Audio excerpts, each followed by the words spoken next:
He had millions, she had nothing. But when his luxury car broke down in the middle of nowhere, it was a homeless girl who came to his rescue. What happened next will melt your heart. In the dusty heart of Nakuru, a bustling town nestled near the Great Rift Valley of Kenya, people often said the road could lead a man to riches, or take everything from him in a heartbeat. Beneath the jacaranda trees and the scent of chapati frying on roadside pans, stories walked alongside the living. This tale begins not in a palace, nor in a market, but on the side of a red dirt road, where destiny hid behind a broken-down luxury car. She was called Zawadi, which meant gift in Kiswahili, a name her mother whispered the day she was born during a mango season storm. But life had not treated her like a gift. At just 21, she was sleeping under an abandoned bus near the main highway. Her parents had died in a fire when she was a child, and the only family she knew had sold their house and vanished into Nairobi. Zawadi never begged. She fixed things. Radios, bicycles, sewing machines. Anything people tossed out, she would find and make work again. She learned from a mzee, old man, who once owned a small repair shop, now long closed. Her hands, though rough, were precise. Her tools were tucked in a tin box she hid beneath the bus, wrapped in old newspaper to keep them safe from the rain. Most people didn't notice her. She was just another chokora, a street child, they assumed. But the road notices everyone, especially the forgotten. Adisa Tembo was not your ordinary man. At just 28, he had built one of the most successful tech businesses in East Africa, a digital platform that connected rural farmers to international buyers using only a basic phone. His face was on magazine covers. Women whispered about him in beauty salons. Men discussed his success in bars and barbershops. But that day, Adisa wasn't feeling like a billionaire.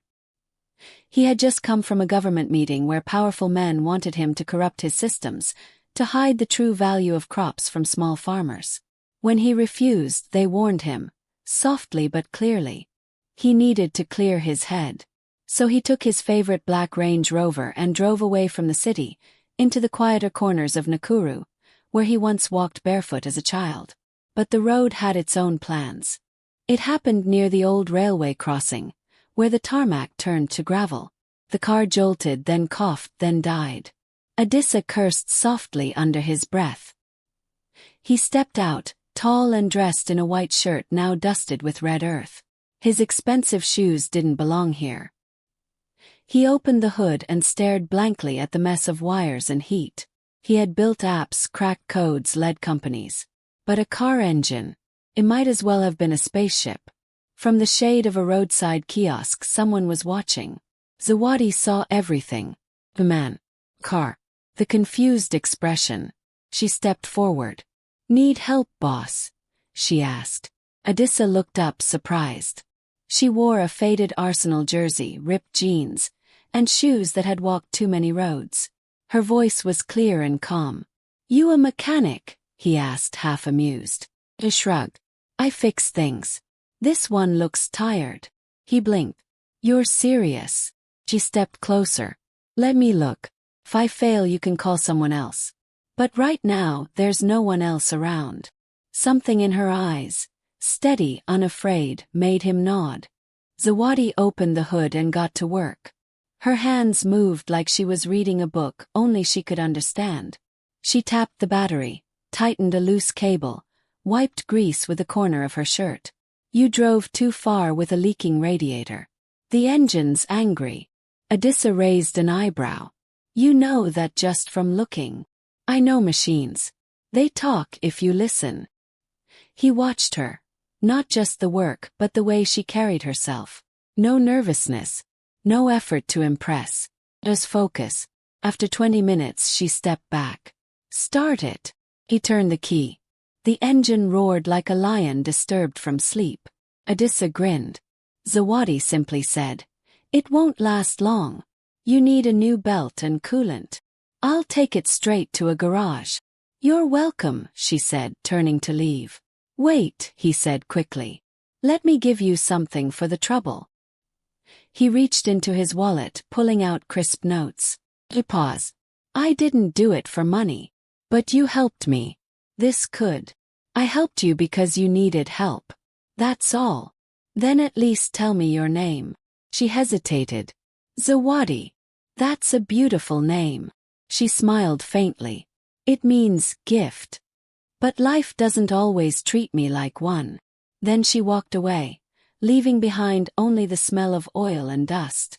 That night, in his mansion overlooking Lake Naivasha, Adisa couldn't sleep. He had attended hundreds of meetings, shaken hands with ministers, flown to Dubai and New York. But he kept thinking of the girl in the torn jersey who fixed his car like it was nothing. He replayed her voice, her eyes, the way she refused money but accepted respect. He tried searching for her online. Zawadi mechanic Nakuru girl. But nothing came up. People like her didn't leave digital footprints. People like her were supposed to be invisible. The next morning, Adisa did something no one expected. He cancelled his meetings, left his polished shoes behind, dressed in simple jeans, a local t-shirt, and drove back to Nakuru with a single purpose. Find Zawadi. He asked boda riders, street vendors, old men playing draft under a tree. Some shrugged. Some laughed. You're looking for a homeless girl who fixed your car? She could be anywhere. But one fruit seller remembered. That one who sleeps near the broken bus by the bakery. She fixed my radio last month. Adisa followed the trail. And just before sunset he found her. She was sitting under the bus, legs crossed, fixing a toy car for a small boy who offered her half a mandotsi in return. Adisa stood there, unsure what to say. She looked up. You again. He smiled. I owe you more than just thanks. Zawadi shook her head. I told you I didn't do it for. I know, he interrupted. But I came because I can't stop thinking about what you said. That life doesn't always treat you like a gift. She looked away, uncomfortable.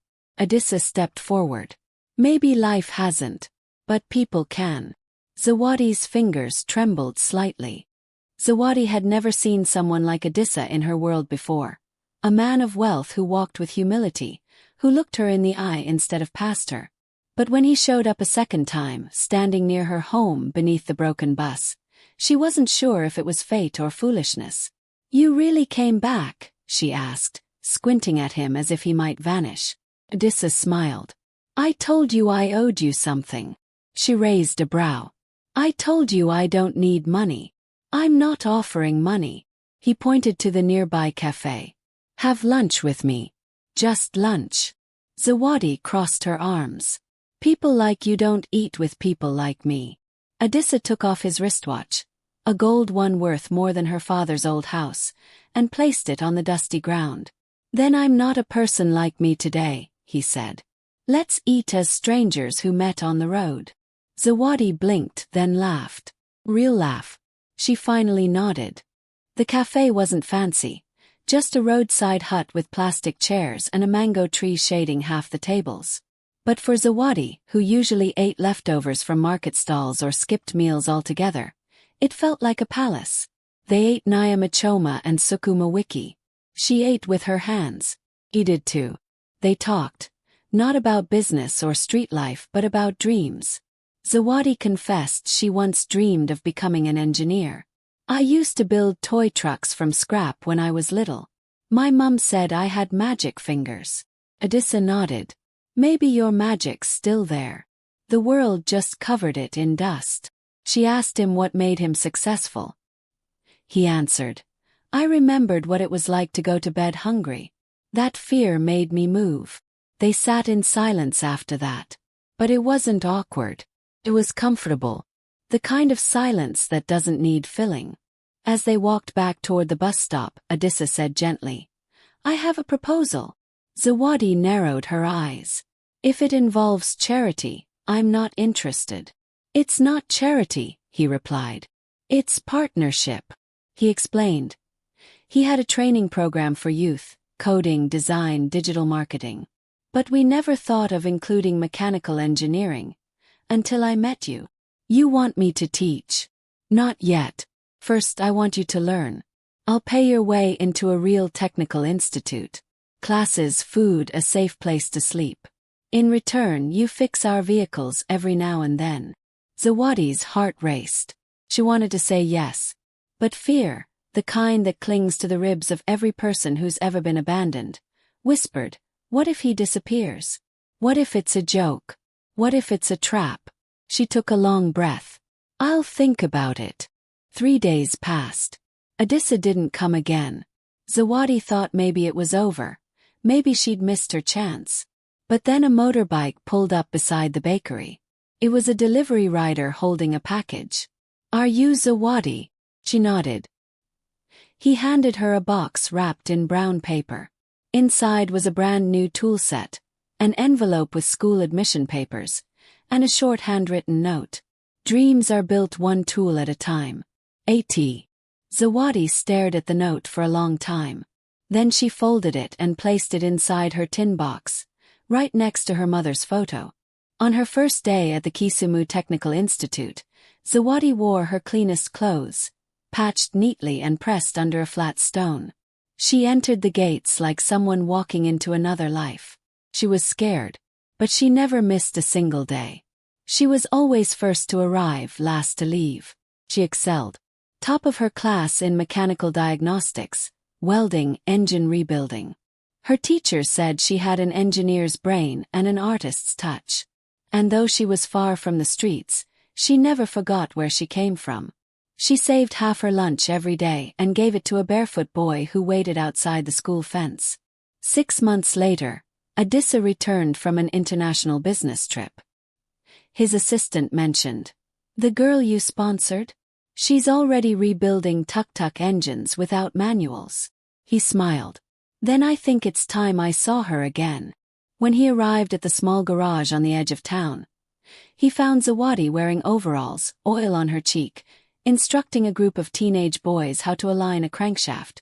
She saw him and for a moment, just a moment, she froze. Then she grinned. "You again," she said, mimicking her words from months ago. "Me again," he replied. "Didn't I tell you the road has strange plans?" Zawadi stepped closer. "You did more than that. You gave me a steering wheel." Over the next few weeks, their meetings became frequent. They'd sit under the jacaranda tree near the garage after closing hours. They talked about the world, about purpose, about regret. He told her how he had to let go of dishonest investors. She told him how she still sometimes had dreams of sleeping under the bus.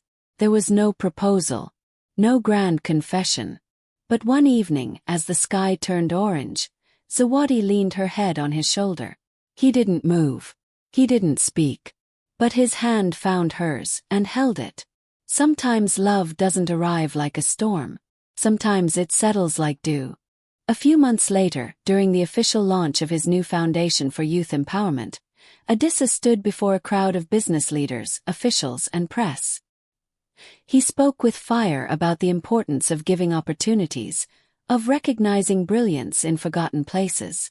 Then he said, "There is someone I met, not in a suit or boardroom, but on the side of a dusty road.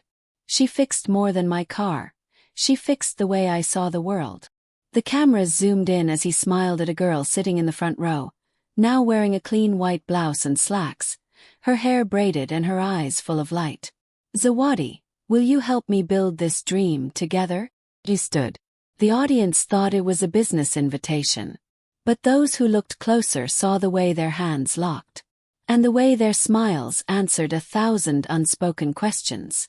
Years later, in the heart of Nakuru town, there stands a sleek garage that trains and employs young women in mechanical and electrical repair. On the gate is a brass plaque, "Zawadi's Garage," where gifts are repaired, not rejected. And sometimes when a wealthy man with gray in his beard drives by, people say he still picks up a spanner now and then, just to impress his wife. But she always laughs and tells him, "Leave the tools to me, Adisa. You just drive."